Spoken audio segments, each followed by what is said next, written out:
Maverick News. The world is watching.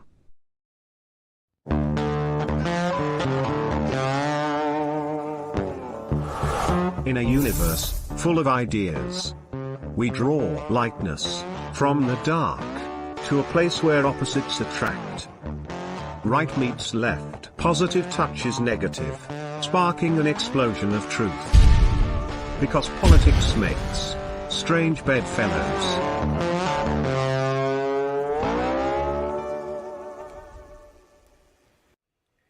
What about the terrorist attack in Moscow? You and I haven't had a chance to talk about this on camera at all. Yeah. A little bit behind the scenes, but share your thoughts. I was going to ask you that because I missed your interview with Kevin Mikulitzy, our Russian correspondent over there in Crimea, and he's usually got it straight. What did you learn tonight from Kevin? Can you recap it for us, those who might have missed it? Two stories out there. Mm-hmm. There's the story that we're getting in the mostly mainstream media, some independents, or maybe even three stories. The less told story is Russia did it to itself. It's a false flag. That's out there. Which I don't think seems unlikely. Yeah. The other story, of course, is that ISIS is responsible and has claimed responsibility. That's what the Western governments are saying. Like everybody, even Al Jazeera is reporting that, which, that's not typically pro-Western, but they're all over it, and that they've been saying that, and they're sticking with that. So I pointed that out.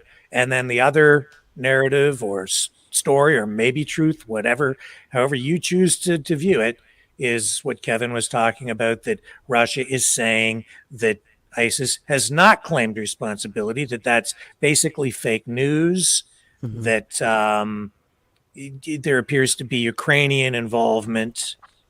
And so we explored that. But with that, I pointed out, he did as well, that a lot of this still remains some speculation because we don't have, not all of this is factual, and we don't have a full enough perspective and enough details to know for sure exactly who's responsible and behind the scenes. But we do know that those gunmen were fleeing the scene, heading toward the Ukraine. Yep. So heading that way. So that gives you an indication that there was a safe haven for them over there. So that implicates them. There was a report today, and again, unverified, that suggested one of these guys, at least, that was captured was Ukrainian. Although other reports and what Kevin indicated was that these guys were all from Tajikistan. Or Kazakhstan. I think one of the guys was Kazakhstani. Possibly. But they could live in Ukraine, though. This is, developing information, which is why from the very beginning I've been saying, anything I'm telling you, anything you're seeing, any video I show you, any piece of information, don't take it as gospel. Reserve judgment. A lot of it could be fabricated, fake, completely fake, repurposed video that's being shown out of context. We just don't know. And even as this information is coming out from different governments or intelligence agencies, I think it's just too early. I say, don't draw an absolute conclusion. Sit back and wait longer. With this stuff anymore, you have to. You can't just say, this is for sure the truth. Even this claim that ISIS is responsible or is claiming responsibility for it, I'm seeing a counter narrative saying, from Kevin and from Russia, saying, no, that's fake. That was all fabricated online. It was apparently a Telegram channel that used to be used by ISIS, but which they abandoned several years ago, which is interesting. Maybe, but then there was an additional post again today, doubling down, and ISIS again apparently claiming, but again, maybe that's fake too. It's so I don't know hard what to believe anymore. Do you? I don't know either. And then if you watch the interview that I did with Kevin, when we were Which I discussing didn't. it, I'm but fired. Anybody that missed goes it. back to see it, I'll you'll go back see and that watch. my view on it is pretty fluid, and I'm open to a lot of different ideas, but I'm connecting dots, and I mean, I understand the argument or perspective that even Israel might have been involved in this. So I get it, but I don't know. So I don't either. I've got sources. I've got sources out the yin yang over in Russia, but they don't know either. All they know is what they're learning from the FSB, from Putin's speech, from the Russian government. And, it's a lot like during the Cold War, Rick. And I think I sent you a message about this morning. It reminds me, doesn't it you? We're both old enough to remember the Cold War, the first time. And, there were always two different information pipelines and two different stories for just about everything that happened, right? The United States would say one thing happened, and the Soviets would say something completely different. And they'd say that we were the ones who were lying. And we're sitting there going, no, you're lying, right? So there's all this finger pointing going on. And oftentimes we didn't know who was telling the truth. As journalists, I worked as a journalist during the Cold War, during the Reagan administration, the Bush administration, covered the fall of the Berlin Wall and the end of the Soviet Union. So I remember it very well. And I remember the Berlin Wall of disinformation, as they called it, or the Iron Curtain, where we really couldn't be sure that the information we were getting in the West out of Soviet sources was accurate, or if they were trying to trick us or fool us. And that works two ways, right? We're also trying to trick and fool the other guy. Yep. And maybe the whole ISIS thing is a false sponsor. That's something in intelligence circles. When they do a false flag, they always have a false sponsor, someone to blame it on. For example, the Kennedy assassination, the false sponsor was Castro in Cuba, even though there's no evidence to support that Castro would have done that. Well, I'm of the view that we're never going to know the truth on the Kennedy thing, because even if the truth is presented to us, there's so much doubt surrounding it that you could be shown the truth and still say, I don't know about that. There's 100 other possibilities. Well, especially now in the age of the internet and all these conflicting narratives and so much bullshit and disinformation out there. Even if Bobby Kennedy, I should say when Bobby Kennedy becomes the next president of the United States, he's pledged on day one to declassify and release every last file that the government's been keeping secret for more than 60 years. But even if he did that, Rick, even if people had the files in their hands, a lot of people would say it ain't true. People would modify those files using AI to concoct documents that never even existed. And for all we know, the CIA could be doing that right now as we speak, phoning up a bunch of bullshit documents to give us some point in the future. Well, it could be any foreign country too. It could be your neighbor next door who just doesn't like some I don't know. Literally. Yeah. It really could be. Yeah. And Russia, the KGB documents on the Kennedy case came out in the mid 90s. We have most of them. I think we have all of them now. And we still don't know if we can trust the Soviet archives. Right. Was the KGB telling the truth about what they knew or what they didn't know about Kennedy? I tend to believe that they were telling the truth, and here's why. Just as I said about Israel, that they had no motive, means, or opportunity to want to get rid of President Kennedy. Why the hell would Soviet Russia, or even Cuba, want to get rid of President Kennedy? Because he was working on détente. He was probably the most friendly president that we had to Soviet Russia and to Cuba. Towards the end of his presidency, he was, he did the nuclear test ban treaty. He was having regular back-channel conversations with Khrushchev, and they had forged a kind of friendship.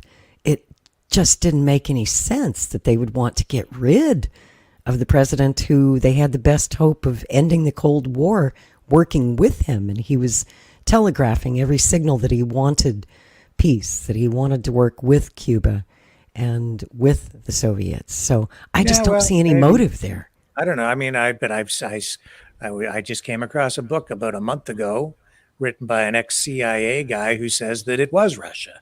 Oh, who was that? I know that book. Yeah, he was. He used to be a regular on Fox News. Yeah. I can't recall the guy's name. So I mean, so there you go. But he's an ex-CIA guy. And just don't know. Yeah. I mean, that's their favorite false sponsor story since November 22nd, 1963. Of course, the first info that they gave us about the suspect, Lee Harvey Oswald, was that he had been to Cuba, that he was in the Fair Play for Cuba committee, that he was a fan of Castro, and that he might have been an agent of Castro. But in 60 years, no one's ever been able to prove it. Well, nobody's been able to prove much of anything with that. So Exactly. that's the problem. That is the problem. In fact, and then that CIA guy is probably going to say that you're a Russian agent. So I get that one all the time. It seems like if I'm not being paid by Putin, I'm being paid by Netanyahu or Kennedy. And the fact of the matter is none of those parties are paying me a darn thing. I work for the people. I've got 2 fans, count them, 2, who send me $5 a month. So thank you very much. But no, I'm not a paid propagandist for anybody. yeah, well, Kevin got demonetized on his YouTube channel the other day, which sucks. But I said, well, welcome to the club again. Welcome to the club. And I said, but you know what? Think of it this way. There's only one thing money can't buy: poverty. At least we have that and our self-respect. That's right. Nobody can accuse us of a grifting. That's what binds us to the truth, because we have no financial interest in telling you anything other than the truth as best we can ascertain it. And it's kind of like, well, when we had Billy Dees on last week, and he asked us a great question at the end of the show about journalism, and he said, do you think that it's the audience's fault? Do you think that people today don't really want objective, unbiased, straight down the middle news anymore like we used to get when we were growing up? And I think we all voted yes, that's what the public wants. They reward with donations and super chats. If you give them clickbait and you feed their fantasies and you get them all riled up and angry, that's what they want. And we do the opposite of that, or we try to here at Maverick News. And we're kind of old school. We were trained to be objective, to be fair. But most of all, and I always come back to David Brinkley, who is my hero, and his advice, which is golden advice for every journalist out there. Anyone who's studying journalism, maybe wants to be a journalist someday. You have one job. Don't do it. Don't do it, first of all. I wouldn't recommend it unless you like poverty. But you have one job, and that's to tell people what happened today. That's literally it. The best editor that I ever had when I was a young journalist would catch me editorializing sometimes in a story. And they'd send the story back with, the big blue pencil on it, crossing it out and saying, nobody cares about your opinion. Nobody cares. The reader doesn't care what you, the journalist, thinks. Just tell people what happened. As best you can ascertain, facts evolve. New information becomes available. You update a story. But at the time you go live or the time you go to press, this is what happened as best we can figure out. Right? Except then came social media. And now anytime I tell anybody what I think, everybody seems to care a lot. So much that it's like a nuclear explosion in the chat, and then they phone and they scream and they yell. I think they care a lot sometimes. And they think they know the facts better than you do. Oh, yeah. Yeah. Well, they say, Rick, you just don't know. You need to educate yourself. And you're like, yeah, I've been doing this probably longer than you've been alive, kid. Sit down. Sit down. Man. Give me a break. Yeah, you'd think I would learn, though, right? To just keep my mouth shut. That would be maybe the wisest thing. Impossible. Yeah, there you go. Impossible. I remember tonight, I asked, how late do you want to go? And you said, until I put my foot in my mouth. And I said, well, that won't take long. Yeah, absolutely. Yeah, it doesn't take me long to get there. Are we there yet? Oh, just look at the chat. Oh, yeah. Oh, yeah. I'm looking for this video. I'm not going to show it because it appears to be very graphic, but this is footage from the Moscow terrorist attack.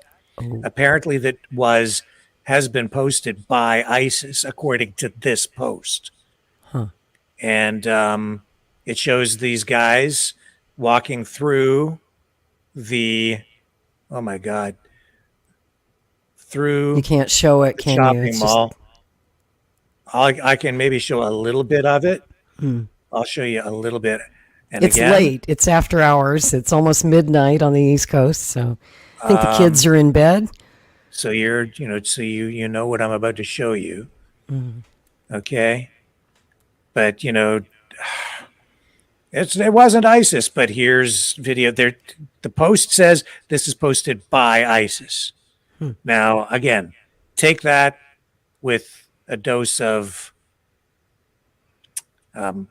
skepticism. Anything can be faked now. Yeah, it seems to match other footage that we've seen, but I don't know what I'm showing you, other than what I just told you. And I don't know who posted for sure. We're told that this is what it is, okay? And I'll try to cut out of it if it gets too graphic. Here we go. And oh my gosh. This computer is also messed up tonight, I'll tell you. Is it frozen?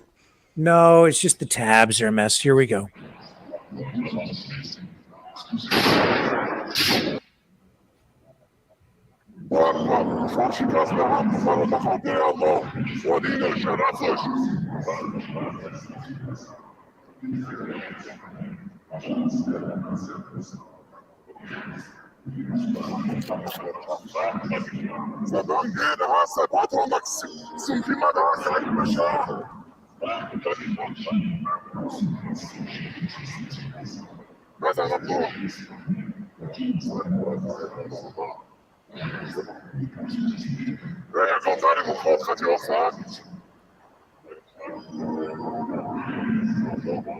Got a knife in his hand, that guy?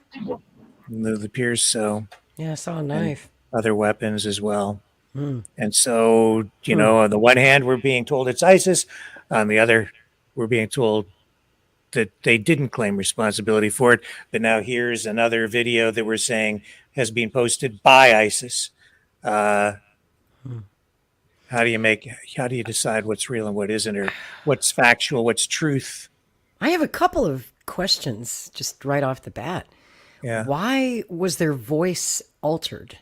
There's some sort of computer masking technology being used. Yeah, very good question. I'm not sure, anyone who speaks the language could translate, but because it's scrambled, it's going to be difficult to translate it accurately. And the other question is, it looks like they're out in the lobby area, not in the theater itself, right? Yeah. But we only see them actually firing once, right? They're standing at a door. I'm looking here at this guy's Twitter page, the person who says this is ISIS, just to see what his bias is. You gotta look. If look. any. Mm-hmm. Is this a news organization that posted it, or just some guy? In this case, this particular post and tweet comes from Colin Rugg. Oh, okay. I'm not really familiar I know Colin. Do you? Yeah. And do you have... Pretty reliable. Pretty reliable. Yeah. Usually not a guy who falls for fake news, so... I would tend to trust that. Well, I'm going to have to wake up Kevin. Let me call him right now. Yeah, I'm sure he'll appreciate Hey, Kevin, I know it's like 5:30 in the morning. Wake up, buddy. We need you. See, here he's posting the video from Vladimir Putin, but I'm not seeing that it's like anti-Russian at all. No. He's just posting it and saying this is what it is. This is Putin saying what he says. So he's not even editorializing on it. So that's encouraging. And did you notice that in that address that Putin gave, of course, he was not revealing much, which is smart. It's still early in the investigation, and they don't have all the facts yet. But he certainly pointed the finger towards Ukraine and, by extension, the United States and the West. And it's my understanding, anyway, that the position of the Russian government is that it was not ISIS, that it was Ukraine. Probably with our help. That was the implication.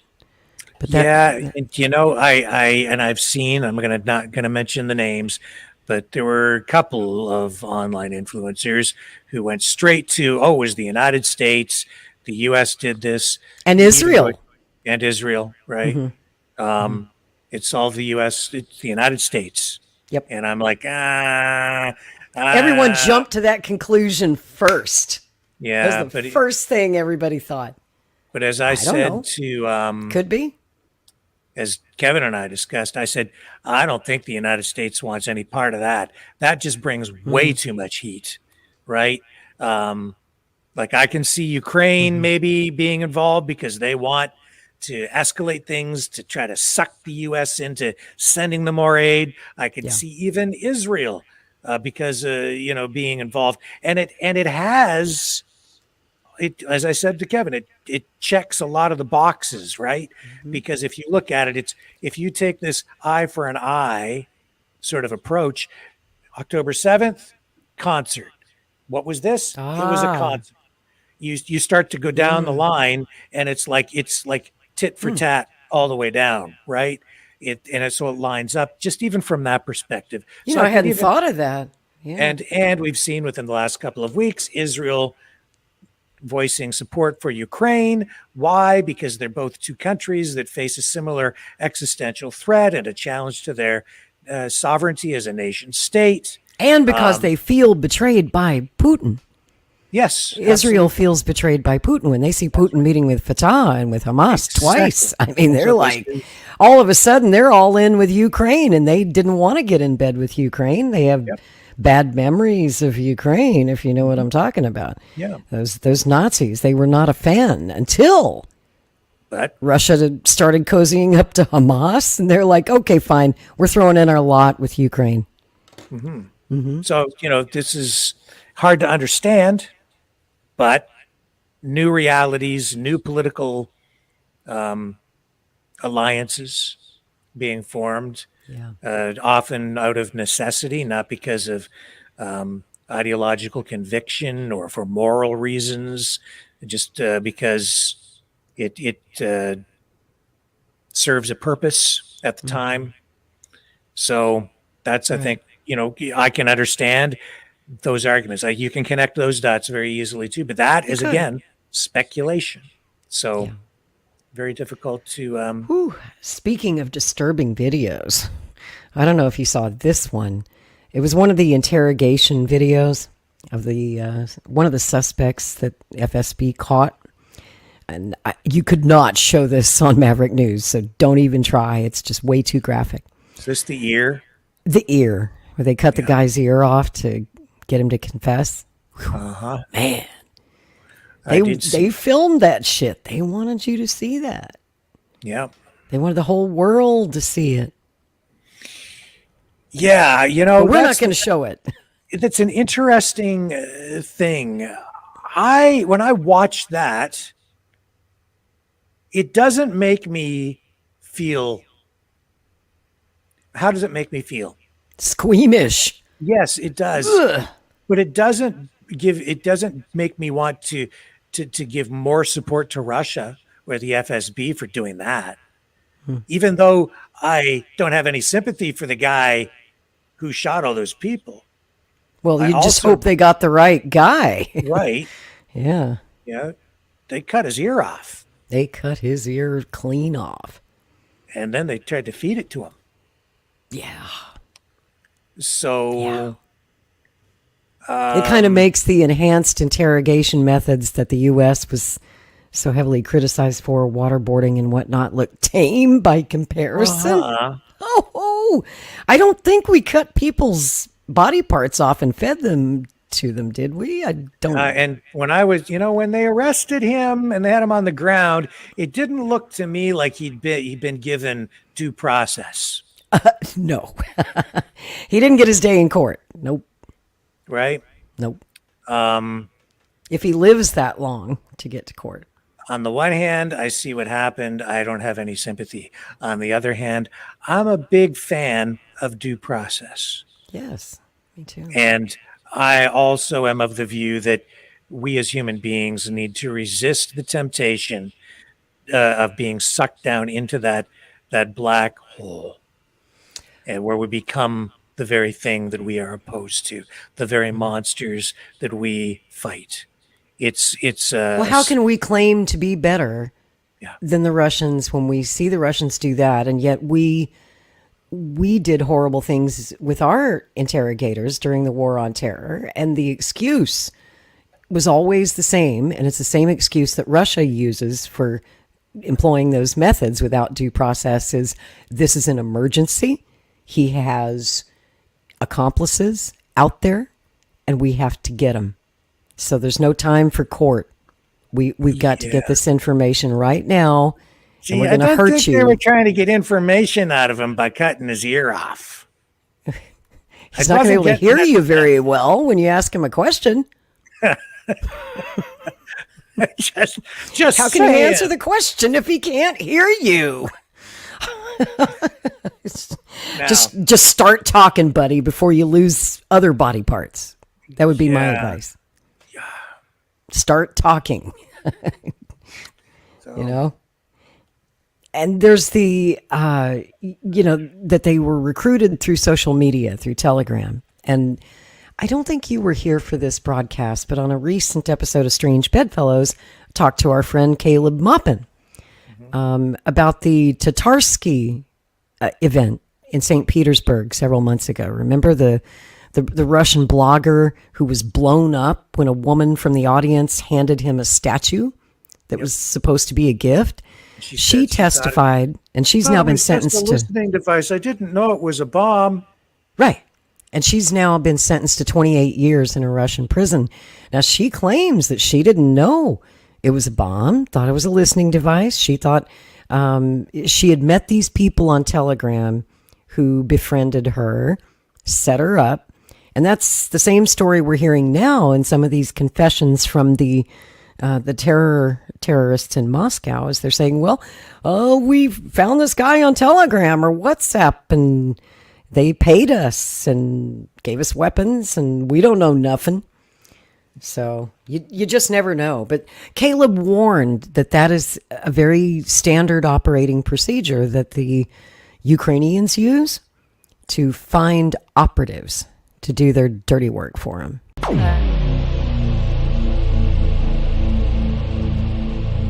This has been a Maverick Multimedia production.